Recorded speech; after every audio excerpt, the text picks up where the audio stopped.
Prepaid metre জনসাধারণের জন্য মধ্যবিত্তের জন্য করার উপর খাড়ার ঘা।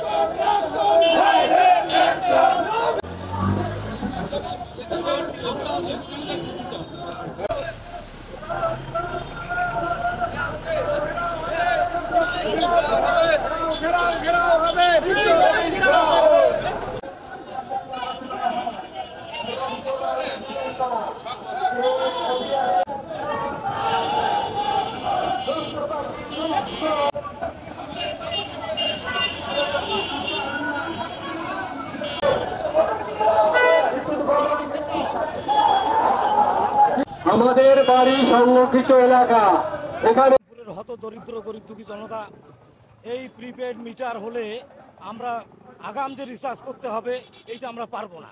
হ্যাঁ, এই জন্য আমরা প্রিপেড মিটার চাই না। আপনাদের প্রিপেড মিটার দরকার নাই।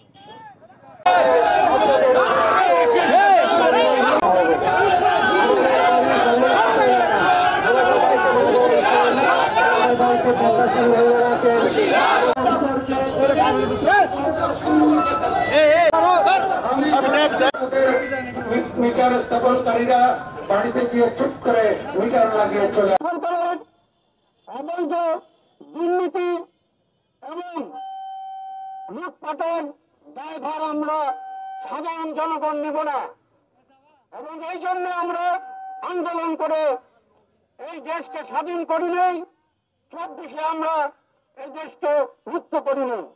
কর্মকর্তা কর্মচারী আপনারা চাকরি করেন না, এটা আরে ভাই আমার না তো করবো। আমাদের রাত 10টার পর কারেন্ট চলে গেল, টাকা শেষ হয়ে গেল, তখন দেখা গেল আমি রাত্রেবেলা আমি কোথায় যাবো? এটা আপনার আবার সকালবেলা আপনার সেল ধরে আমার টাকা দিতে হবে। আবার লোড প্রত্যেক মাস আপনার দেখা যাচ্ছে লোড তো পারে বাসায়, গিজার ওয়াই সব কিছু চলে, আমাদের এসি সবই চলবে, ফ্যান চলবে, rice cooker, curry cooker, motor, load তো পারবে। প্রত্যেক মাসে মাসে এত দেওয়া সম্ভব না। আর এবং আপনার এই মিটার আমার প্রবলেম প্রচুর, এই মিটার তো আপনার ভাড়া মিটার।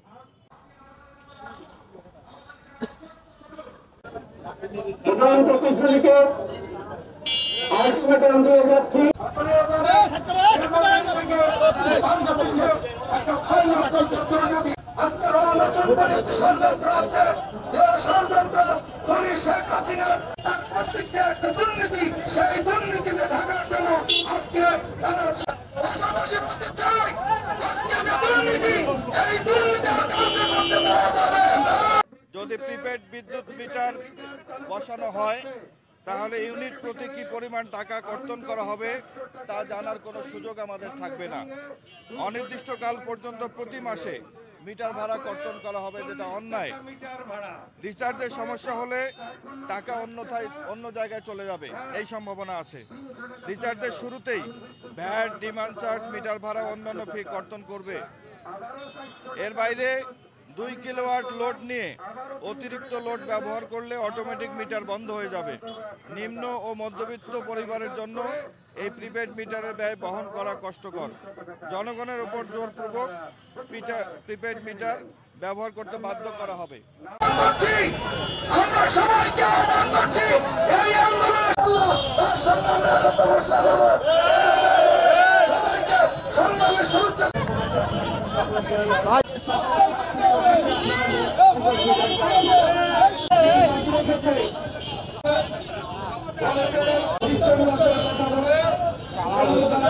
ব্যবসায়ী সমিতি জয়েন্ট সেক্রেটারি হিসেবে আমি মনিরুজ্জামান রিটন, আমরা বলতে চাই এই প্রিপেড মিটার অবশ্যই বয়কট করতে হবে।